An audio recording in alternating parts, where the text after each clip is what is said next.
కాబట్టి నీ ప్రేమ నిష్కపటమైనదై ఉండవలెను. గ్రీసు దేశస్థుడని, యూదుడని, స్త్రీ అని, పురుషుడని ఏమి భేదం లేదు. అందరి కొరకు ఆయన శిలువ మరణానికి అప్పగింపబడ్డాడు. ఆయన తిట్టేవారి కొరకు కూడా ఆయన శిలువ మరణానికి అప్పగింపబడ్డాడు. ఆయన నిత్యము దూషించే వారి మీద కూడా ఆయన శిలువ మరణానికి అప్పగింపబడ్డాడు. ఆయన ఎగతాళి చేసే వారి కొరకు కూడా ఆయన శిలువ మరణానికి అప్పగింపబడ్డాడు. ఆయన్ని వెక్కిరించేవారు, ఆయనను మోసం చేసేవారు, ఆయన పేరు చెప్పుకుంటూ ప్రార్థన చేసేవారు, ఆయన నామమున ప్రార్థన చేసేవారు, ఆయన పేరును ఉచ్చరించుకుంటూ మేము క్రైస్తవులు అని బ్రతికేవారు, అబద్ధ సాక్షులుగా బ్రతికేవారు కూడా, వారి కొరకు కూడా ఆయన శిలువ మరణానికి అప్పగింపబడ్డాడు. ఆ ప్రేమ నిష్కపటమైనది.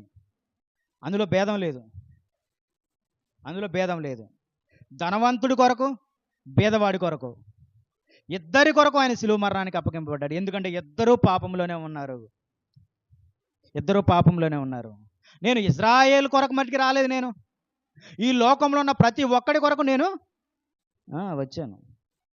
ఈ లోకంలో ఉన్న ప్రతి ఒక్కరి కొరకు నేను వచ్చాను. ప్రతి ఒక్కడు పాపము రీతిగా ఈ లోకానికి వచ్చాడు.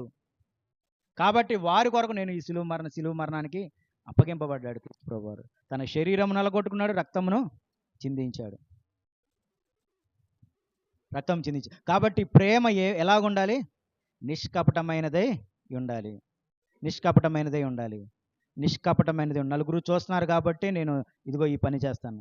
నలుగురు మెచ్చుకుంటారు కాబట్టే ఈ పని చేస్తాను. నలుగురు దీన్ని బట్టి నన్ను గొప్పవాడు అనుకుంటారు కాబట్టే నేను ఈ పని చేస్తాను. ఇటువంటి ఆలోచన, ఇటువంటి ప్రేమ చూపించడం